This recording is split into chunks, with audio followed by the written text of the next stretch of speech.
Hello, my friends. Welcome back. We're going to keep reading Ella Enchanted by Gail Carson Levine. The last time that we read yesterday, Hattie had been sort of figuring out how Ella had to always be obedient, and she used it. Sorry, my cat's making noise. She used it to kind of take advantage of Ella and steal her mother's necklace from her. So we were picking back up with chapter 8. Hattie didn't know about Lucinda and the curse, but she understood I always had to follow her orders. After I rubbed dust in her face, all she did was smile. The smile meant that dust weighed little in the balance of her power. I retreated to a corner of the coach and gazed out the window. Hattie hadn't ordered me not to take the necklace back again. What if I lifted it over her large head? Or what if I yanked it off her neck? It would be better broken than owned by her. I tried. I told my arms to move, told my hands to grasp, but the curse wouldn't let me. If someone else had ordered me to take it back, I would have had to, but I couldn't will myself to reclaim it. So I made myself look at it, to become accustomed to its sight. While I stared, Hattie stroked the chain, gloating. In a few minutes, her eyes closed, her mouth fell open, and she began to snore. Olive crossed the carriage to sit next to me. I want a present to show we're friends, too, she said. Why don't you give me a gift instead? The furrows in her forehead deepened. No, you give me an order. What would you like? I asked. I want money.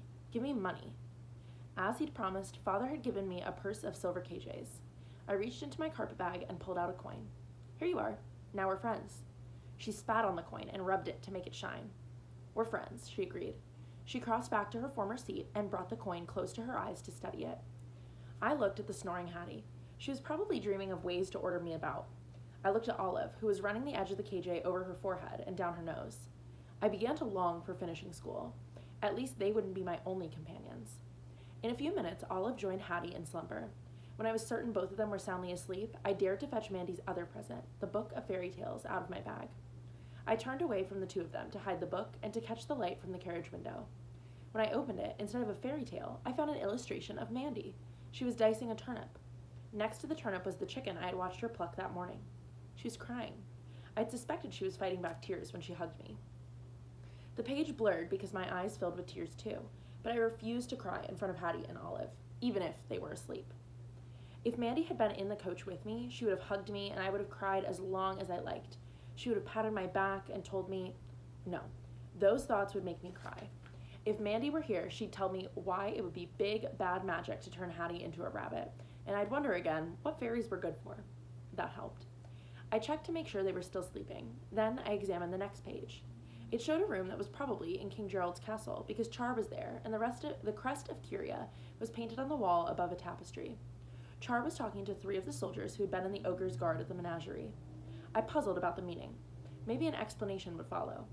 I turned the page and found 2 more illustrations, neither one of Char or soldiers. On the verso was a map of Frel. There was our manor, bearing the legend, Sir Peter of Frel. My fingers traced the route to the old castle and on the menagerie. There was the south road out of Frel, the road we were on now, far beyond the map's boundaries, far beyond the manor of Sir Peter of Frel. The right-hand illustration showed Father's coach, followed by 3 mule-drawn wagons loaded with goods for trade. Father sat atop the coach with the driver, who was playing with his whip. Father leaned into the wind and grinned. What would the book show me next? A real fairy tale this time, the shoemaker and the elves. In this version, though, each elf had a personality, and I came to know them better than the shoemaker. And I finally understood why the elves disappeared after the shoemaker made clothes for them. They went away to help a giant rid herself of a swarm of mosquitoes, too small for her to see. Although the elves left a thank you note for the shoemaker, he put his coffee cup down on it and it stuck to the cup's damp bottom. The story made sense now. Your book must be fascinating. Let me see it, Hattie said. I jumped. If she took this from me too, I'd kill her. The book got heavier as I handed it over. Her eyes widened and she read, You enjoy this? The life cycle of the centaur tick? She turned the pages. Gnomish silver mining in hazardous terrain? Isn't it interesting? I said, my panic subsiding. You can read for a while. If we're going to be friends, we should have the same interests. You can share my interests, dear. She returned the book. Our journey taught me what to expect from Hattie. At the inn on our first night, she informed me I had taken the space in their carriage that would otherwise have been occupied by their maid. But we shan't suffer because you can take her place. She cocked her head to one side. No, you're almost noble. It would be an insult to make a servant of you. You will be my lady-in-waiting, and I shall share you with my sister sometimes. Ollie, is there something Ella can do to help you? No, I can dress and undress myself, Olive said defiantly. No one said you can't. Hattie sat on the bed we were all to share. She lifted her feet. Kneel down and take my slippers off for me, Ella. My toes ache. Without comment, I removed them, my nose filled with the ripe smell of her feet. I carried the slippers to the window and tossed them out. Hattie yawned. You've only made extra work for yourself. Go down and fetch them. Olive rushed to the window. Your slippers fell into a bucket of slops. I had to carry the stinking slippers back to our room, but Hattie had to wear them until she was able to get fresh ones from her trunk. After that, she thought more carefully about her commands. At breakfast the next morning, she pronounced the porridge inedible. Don't eat it, Ella. It will make you sick. She loaded her spoon with oatmeal. Steam rose from the bowl before me, and I caught the scent of cinnamon.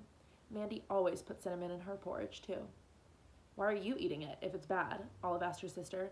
I'm hungry. Yours looks all right. I'm eating mine even though it's vile. Her tongue licked a speck of cereal off the corner of her mouth. Because I need nourishment to take charge on our journey. You're not in charge, Olive began. You don't fancy your porridge, miss? The innkeeper sounded worried. My sister's stomach is queasy, Hattie said. You may take her bowl away. I'm not her sister, I said as the innkeeper disappeared into the kitchen. Hattie laughed, scraping her spoon around the empty bowl for the last remnants of porridge. The innkeeper was back with a plate of thick brown bread studded with nuts and raisins. Perhaps this will tempt the lass's stomach, he said. I managed to take a big bite before a lady at the next table called him away. Put it down, Ella. Hattie broke off a corner of the bread and tasted it. It's much too rich. Rich food is good for me, Olive said, reaching across the table. Between them, my breakfast disappeared in 4 bites. That swallow of bread was the last food I had on our 3-day trip, except for tonic. Hattie would have deprived me of it too, except she sampled it first, and then I relished her nauseated expression when she swallowed. So it seems like their journey is not going too well, and Ella is not liking those girls any more than she did to begin with. So make sure you come back tomorrow for chapter 9, and we will see what happens next. Bye, guys.